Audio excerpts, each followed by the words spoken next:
Following direction test, या इसको table test भी बोलते हैं। और टेबल टेस्ट में अभी हम लोग जो सॉल्यूशन करेंगे ये है न्यूमेरिक टेबल टेस्ट, इसमें नंबर्स होते हैं और 10 क्वेश्चन आते हैं। तो देखते हैं हम पहला क्वेश्चन। इसमें एक टेबल होगी, टेबल में कॉलम्स और रोज होंगे और इन्हीं के बिहाफ पे हमें क्वेश्चंस को सोल्व करना है। तो देखते हैं पहला कॉलम ई हमारे पास में ये है के विकर्ण के अंतिम अंक, कॉलम ई के विकर्ण। तो ई में कहा है हमारे पास में, ये ले लेते हैं हम, इसका विकर्ण हम कर लेते हैं। अगर हम यहाँ देखिए कॉलम ई के अंदर अगर इसने नीचे का अंक या ऊपर का अंक बताया होता तो हम ये डिफाइन किया हुआ होता तो हम उसी के हिसाब से लेते हैं, लेकिन इसने सीधा कॉलम ई के विकर्ण का अंतिम अंक का नाम लिया। तो अंतिम अंक पे आ गए हम लोग। इसके बगल के अंक, इसका बगल का कौन सा हो गया, ये हो गया। के सबसे ऊपर के अंक, इसके सबसे ऊपर हो गया, ये हो गया। के दाएं अंतिम अंक, के दाएं अंतिम अंक ये हो गया। के विकर्ण का अंतिम अंक कौन सा होगा, तो वापस से फिर इसका विकर्ण बन जाएगा, नीचे विकर्ण बन गया तो उसका अंतिम अक्षर क्या होगा, 2। तो आपका सही आंसर रहेगा 2। यहां पर थोड़ा घुमा फिरा के दिया हुआ है ये। अगला क्वेश्चन करते हैं। रो ए बी सी, ये ए बी सी को उल्टे क्रम में रखते हुए रो डी और रो ई ये को एक दूसरे से एक्सचेंज करने पर कॉलम ई में आ जाइए कि सबसे नीचे के अंक, सबसे नीचे के अंक चाहे कुछ भी रहे, अभी हम पहले पढ़ते हुए चलते हैं कि अंक के विकर्ण का दूसरा अंक क्या होगा। तो इसका विकर्ण हम बनाएंगे तो इसका दूसरा अंक क्या रहेगा, सेंटर वाला। और ये सेंटर वाला हम अदला बदली करेंगे, उल्टे क्रम में लिखेंगे तो ये यहीं पर ही रहने वाला है। अगर हम इसको उल्टे क्रम में, जैसे देख ये बोल रहा है ना, सी को उल्टे क्रम में रखने पर ये 1 इधर आ जाएगा, 5 इधर आ जाएगा, 3 इधर आ जाएगा, 4 इधर आ जाएगा, तो भी 3 यहीं रहने वाला है। तो विकर्ण का दूसरा अंक कौन सा होगा, पहला और दूसरा। तो ये जो 3 है ये आपका सही उत्तर रहने वाला है यहां पर। अगला क्वेश्चन देखते हैं। कॉलम ए से लेकर कॉलम ई में जिस कॉलम में 2 युग्म अंक नहीं है, युग्म अंक का मतलब 2 अलग अलग अंक 2-2 जोड़े में, एक एक जोड़े में होने चाहिए, उस कॉलम में 2 समान अंक कौन से होंगे। तो देखिए यहां पर भी 2 युग्म अंक बन रहे हैं, यहां पर भी बन रहे हैं, सॉरी ये नहीं है, 3 नहीं है इसके अंदर। यहां देखिए तो यहां पर 2 2 हैं और 3 भी हैं। यहां पर देखेंगे तो 5 2 बार हैं और 3 भी 2 बार है। यहां देखिए सिर्फ 4 2 बार है, बाकी और कोई युग्म नहीं बन रहा है। तो वो 2 समान अंक कौन से होंगे, 4। तो आपका सही उत्तर हो गया यहाँ पर 4। अगला क्वेश्चन देखते हैं। अगला क्वेश्चन देखते हैं। इस पूरी तालिका में सबसे कम बार कौन सा अंक आया है। तो अब इसको काउंट करते हैं। वैसे तो मुझे दिख रहा है ये 1 को 2 बार ही लिया हुआ है यहाँ पर, और कहीं 1 दिखाई नहीं दे रहा है, तो 1 ही आंसर होगा। अगर आप चाहें तो काउंट कर सकते हैं। 2 भी काफी बार है, 2-3 बार से ज्यादा, 2 से बार ज्यादा हो गया। 4 भी काफी बार है।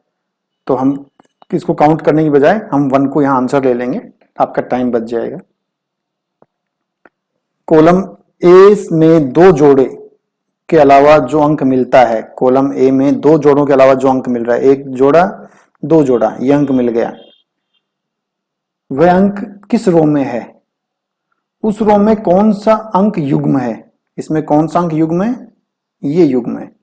तो दूसरे 2 के सबसे नीचे कौन सा अंक होगा, इस 2 के सबसे नीचे अंक कौन सा होगा, 3। तो आपका सही आंसर हो गया 3। सबसे नीचे अंक पूछा है तो 3 हो गया। ठीक है, अगले क्वेश्चन पे चलते हैं। कॉलम ए से नीचे की ओर बढ़ें, कॉलम ए, ठीक है, हम बढ़ के आगे नीचे की ओर अंतिम 2 पर पहुंचे, हम पहुंच गए 2 पे। उस अंक के बगल के अंक से होते हुए, ये बगल का अंक आ गया, ऊपर की ओर बढ़ते हुए अंतिम अंक पर पहुंच गए। उस अंक के दाएं अंक के नीचे से बढ़ते हुए अंतिम अंक पर पहुंच गए। उस अंक के दाएं भी सेम ये प्रोसेस हमें फॉलो करनी है, और इस प्रोसेस को फॉलो करते हुए हमें यहां तक पहुंच जाना है। यही क्रम जारी रखते हुए ई के 5 पर पहुंच गए, हम इस पे पहुंच गए। उस अंक के विकर्ण का अंतिम अंक कौन सा होगा, किसका, 5 के विकर्ण का अंतिम अंक कौन सा होगा। तो 5 का विकर्ण आप बना लीजिए, इसका अंतिम अंक आपका 1 रहेगा, तो आपका सही उत्तर हो गया 1। अगला क्वेश्चन देखते हैं। रो ई कहाँ है? ये के दाएं से अंतिम अंक, ये हो गया अंतिम अंक के विकर्ण के अंतिम अंक से होते हुए नीचे अंतिम अंक पर पहुंचे और ये एक त्रिभुज बन गया। इस तरह एक त्रिभुज का निर्माण हो गया। इस त्रिभुज के मार्ग में 2 न्यूनतम अंक आते हैं, इनके बीच का अंक कौन सा होगा? इस त्रिभुज के मार्ग में न्यूनतम अंक 1 और 2, ये 2 आ रहे हैं, इनका बीच का अंक क्या हो गया? 4। तो आपका राइट आंसर हो गया 4। अगला क्वेश्चन देखते हैं। रो ई के सामने चौथा अंक ये हो गया कि अगल बगल 2 है, अगल बगल 2 नहीं है, तो उस अंक के ऊपर चौथा अंक तो अभी छोड़ दीजिए। यदि ऐसा नहीं है तो उस अंक के बाएं तीसरा अंक, बाएं यहां से बाएं तीसरा अंक ये हो गया कि विकर्ण, इसका विकर्ण बन गया कि विकर्ण के अंतिम अंक, ये अंतिम अंक आ गया कि तुरंत नीचे कौन सा अंक होगा? 2। तो आपका 2 आंसर हो गया। ठीक है, थोड़ा सा घुमा घुमा के दिया हुआ है, आपको परेशान होने की जरूरत नहीं है, मैं सॉल्यूशन दे ही रहा हूं। वह कौन सा अंक है जो पूरी तालिका में 8 बार आया है?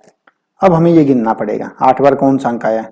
एक तो हमने देखा है कि 2 बार आया है, हम 4 को ले लेते हैं। 1 2 3 4 5 6 7 8। तो अब ये हमारे पास में 4 अंक ऐसा जो कि 8 बार आया है। रो सी में उस अंक के दाएं चौथा अंक, इसके दाएं चौथा अंक, उस अंक से दाएं चौथा अंक से नहीं, के चौथा अंक पर पहुंचे, उस अंक के नीचे दायां विकर्ण, ये लो बना दिया कि नीचे दायां विकर्ण का दूसरा अंक कौन सा होगा? पहला, दूसरा। तो ये आपका 3 आपका सही आंसर हो जाएगा यहां पर। ठीक है, अगला क्वेश्चन देखते हैं।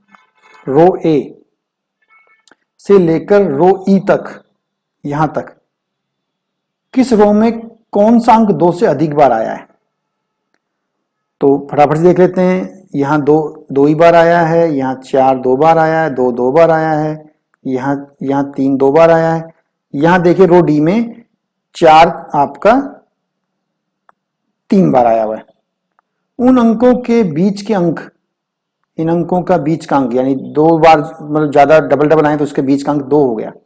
ठीक है, बीच के अंक के सबसे ऊपर का अंक कौन सा होगा? इसके सबसे ऊपर का अंक हो गया 2, सबसे ऊपर का अंक बोल रहा है, तो राइट आंसर हो गया 2। तो इस तरह से आपका ये सोल्व हो गया है। Thank you.